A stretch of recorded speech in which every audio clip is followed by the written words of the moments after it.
Explain કરશો એટલું તમારા માર્ક્સ વધારે આવશે.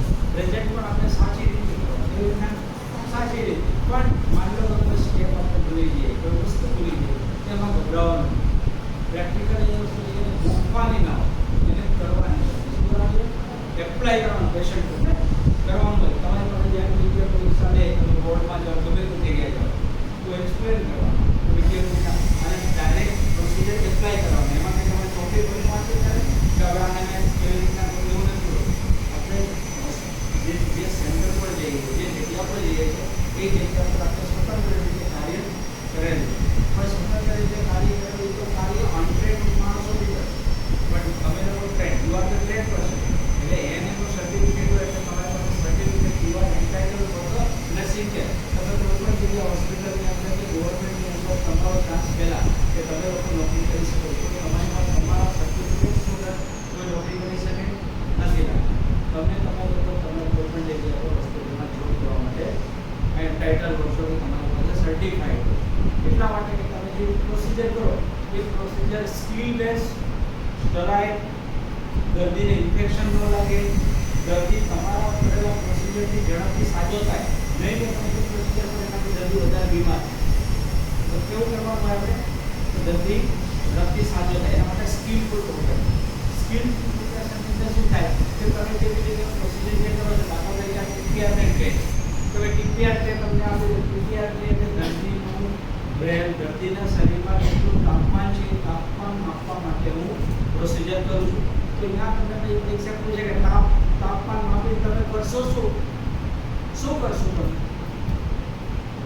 દર્દીનો તાવ માપીને તમે કરશો શું કામ માપશો? તમે દવા આપવાના ડાક્ટર છો, તમે કઈ રીતના દવા આપશો? શું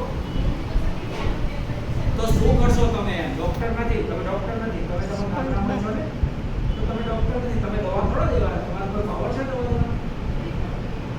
તમે કોઈ ન કરી શકો. ડોક્ટર તો તમે તાવ માપીને કરશો શું? પ્રોસિજર શું કામ શીખી લેવો? પ્રાથમિક સારવાર બરોબર. પોતા એટલે કે તમે નર્સિંગ કેર કરી શકો. શું કરી શકશો? તમે જ્યારે આ પ્રોસિજર શીખવાનો હેતુ શું છે કે ડોક્ટર વગર તમે દર્દીને કેમ સાજા કરો. શું ડોક્ટર સિવાય એક નર્સ છે એ દર્દીને દવા વગર કેવી રીતના સાજા કરે એને આપણે શું કહીએ? Nursing care. તો ભાઈ હવે ટેમ્પરેચર વધારે છે, આપણે દવા આપવાનો કોઈ રાઇટ્સ નથી, તો તમે શું કરશો? એને પોલીસમાં જઈ પાણીના પોતા પૂછશો આપણે, તો પાણીના પોતાને પોલીસમાં કરીએ તો આપણે એને જ્યારે 1 મિનિટ સુધી કે 10 મિનિટ સુધી પોતા મૂકશું તો 2 થી 3 ડિગ્રી ટેમ્પરેચર એનો ડાઉન થઈ જશે, એટલે દવાની જરૂર નથી પડી. અને પછી હાઈ ગ્રેડ ટેમ્પરેચર રહે છે તો તમે એને રાખવાનો કોઈ મતલબ રહેતો, તો તમે ક્યાં મોકલશો? વધુ સારવાર છે બીજા હોસ્પિટલમાં મોકલશો. તમે સારવાર કરવા માટે બંધાયેલા છો નથી, પણ તમે એટલું કરી શકો કે દર્દી એનો તાવ તમે માપો તો એટલું થાય કે તાવને લીધે દર્દી મરી ન જવું, તો એટલું તમે કરી શકો.